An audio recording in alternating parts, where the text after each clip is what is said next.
I can't drink coffee late at night. It keeps me up.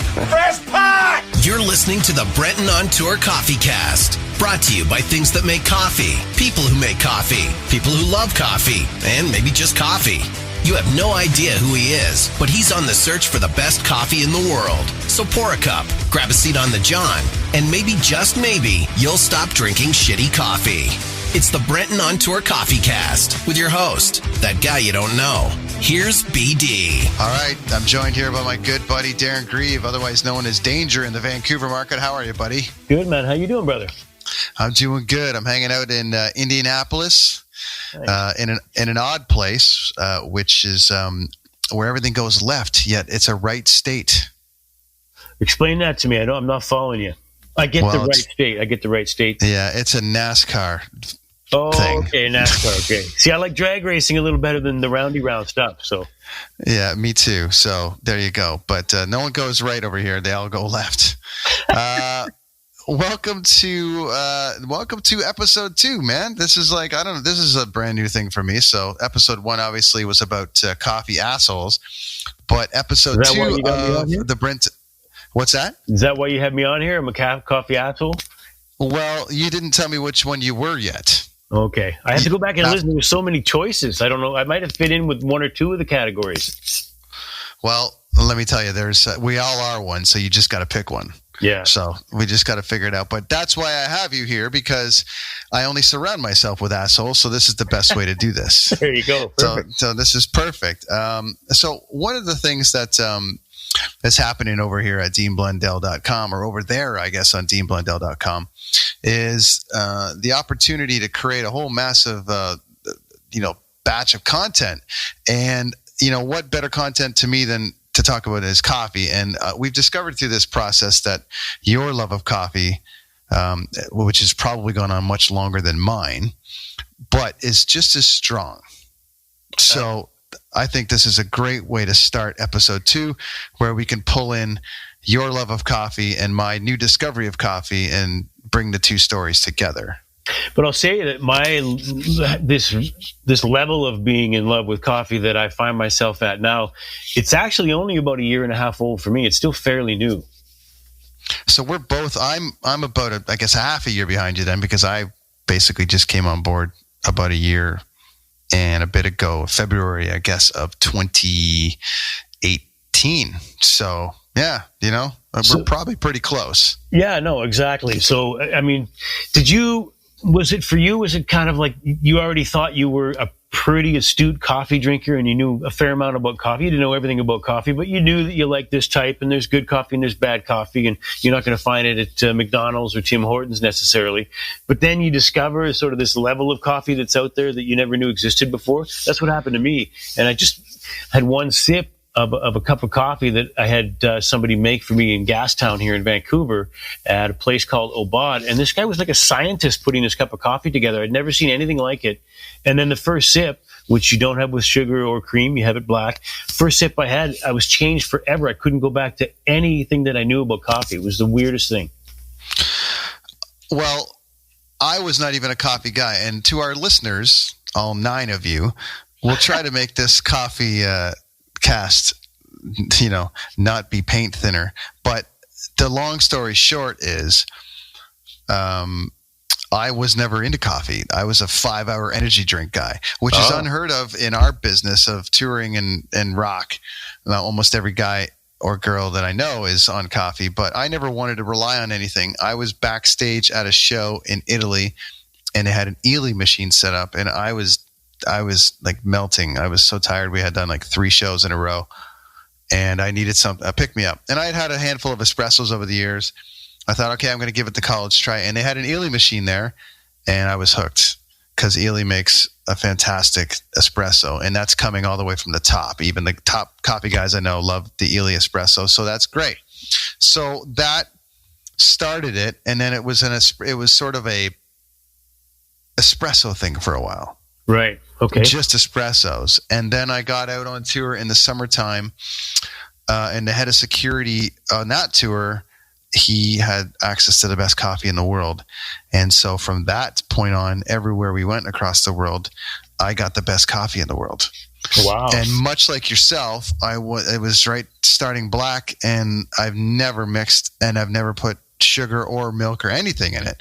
I've gone black the whole way, and that's how it started. And now I'm screwed because I've gone right to the top, and I can't go back. So yeah. No, I didn't. I that day, that first coffee that I had, that was black because that's how we served it.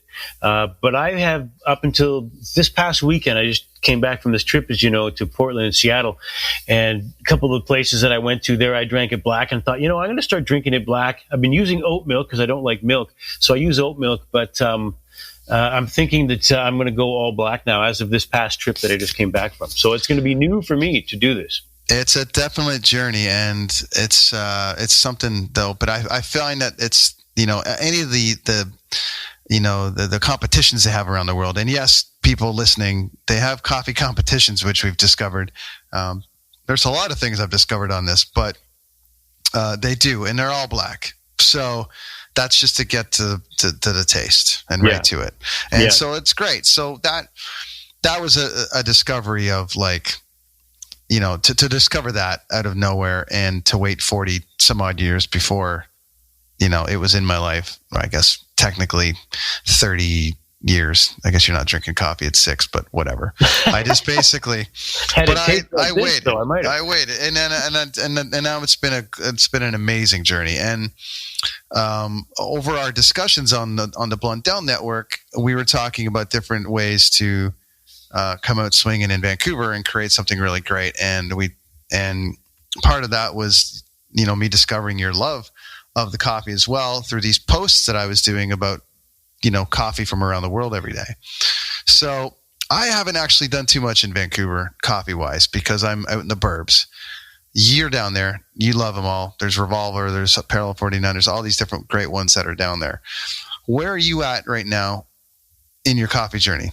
At what phase now that you're removing the oatmeal milk and all the rest of it? Yeah, it's going to be. I'm going to be drinking. I'll be using oat milk for my espresso machine for when I make cappuccinos or flat whites or whatever. So there'll still be oat milk in the fridge, but I won't be using it when I make like a straight cup of coffee, whether it's a pour over or an Aeropress coffee. It's going to be black from this point on, mainly due to the fact that this trip that I just took down to Portland, Oregon, to go to this specific coffee roaster, I brought back so many beans. They taste so good that I just can't bring myself to put anything in the coffee. I feel like it's doing a disservice. They sold me these beans in good faith that I'm going to use them properly. It sounds really, and for anybody that's kind of laughing right now, compare it to wine or scotch. It really is like that.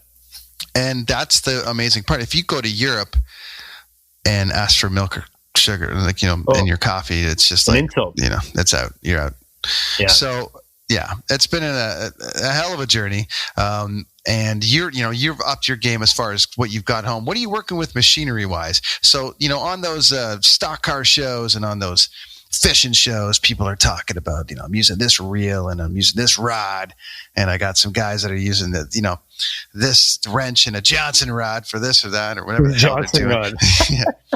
Seinfeld episode. Anyway, so but what are you working on gear wise, and what would you how did you start with it? Because and where are you at now with your gear? Because I'm kind of in this hybrid zone of like organically doing it versus like machine doing it. So where are you at? Yeah, and when I first got serious about coffee, I got a mocha pot, which is what all the Italian coffee makers, if they're not using an espresso machine, they're probably going to use the mocha pot. It's just a stovetop pot. So I started out doing that, and that's again sort of a there's no machine involved in making your cup of coffee there. That was a lot of fun. But then I started hearing about how wonderful the Aeropress was, and I heard about it for a long time. Thought, well, they must be expensive if they're that good. They're like $40. You can buy them at all kinds of different places. They're just made of plastic. They're actually made so that you can make a cup of coffee when you're out camping or hiking. So they just happened to make an amazing cup of coffee. But the idea was just for you to be able to do it out in the middle of the bush, still have a decent cup of coffee instead of having to tough out instant coffee while you're camping. So for $40, $45, this thing, you talk about those coffee contests, they have Aeropress contests around the world, and this is probably my favorite piece of my favorite coffee tool, the Aeropress. But the other one that I've been playing with the last 6 months or so is a Chemex. It's just a glass. Had one today. You know what I'm talking about. For people that don't know, it's what they call a pour over. So you basically pour the water into the filter and it drips down into this big jug. That's what a pour over is. And the type I have is a Chemex just because it looks cool. And it was designed by this dude who was actually a scientist, I believe, back in the early 1900s. So it just looks really cool sitting on the kitchen counter. That's kind of why I got that. I kind of geeked out. As it turns out, it's a lot of fun trying to make coffee on that too. But if I'm going to make espresso or cappuccino, I have a Breville machine as well that I've been playing with. So it's become a hobby. The cup of coffee is always great, but I enjoy the process of weighing out the beans on a scale and making sure the water is at the right temperature and whatever you have to do with the espresso machine. I still fuck that up all the time. Every single batch of beans I bring home, you need to grind them in different ways, so you waste a bunch of cups. But it's a fun process. It keeps me out of trouble too. Not that it's I'm an always interesting one. Yeah, and I talked to Dean today actually about coffee, and he was like, I don't understand the process. He was happy with Tim Hortons or just paint thinner, as we talked about, whatever gets him through. And I've never been, and I find that a lot of the cases in that case is people are just into a bit of a habit.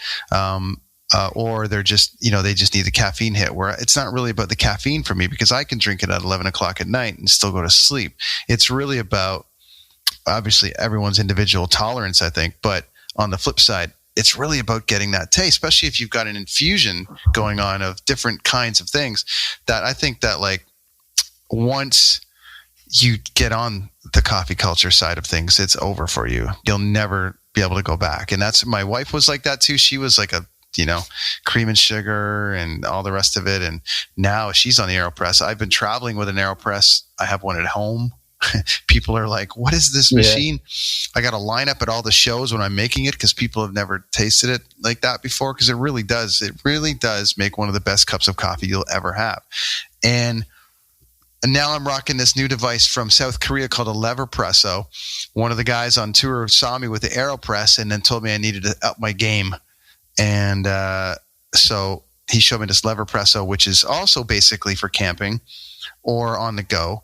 It's not quite as efficient as the Aeropress as far as quickness, but it absolutely makes the perfect espresso every single time. It's amazing. I'm out here and we've been using the corn coffee on this trip, which, they use as a drip and they sell it as a drip or a fine grind. But we tried it in the espresso yesterday with the drummer from Korn, and he loved it. And, he loved it. So it was great. I saw you playing around with that on a couple of videos, and I saw the corn coffee as well. So you're happy with that? It makes a good cup of coffee, does it? It looks really cool. It is. It's a bit more labor intensive than it doesn't. I can't bang out cup after cup after cup like I can with the Aeropress. I have to take it apart, clean out the basket, really make it clean. It's not. I mean, right. I'm not complaining. It's just it's one of those things where it just takes the process, as you said, of getting the beans and grinding them and weighing it out and doing the whole thing. It's just a little bit more of a process than the Aeropress side. But happy to have them both. They sent one to me for free. I'm gonna hype it up as best I can because I really love it. I think it's fantastic. And they gave me one to give away, which we're going to give away on DeanBlundell.com coming up. So very, very cool. And you were just down in Portland hanging out. Yeah. What did you bring back? What'd you get?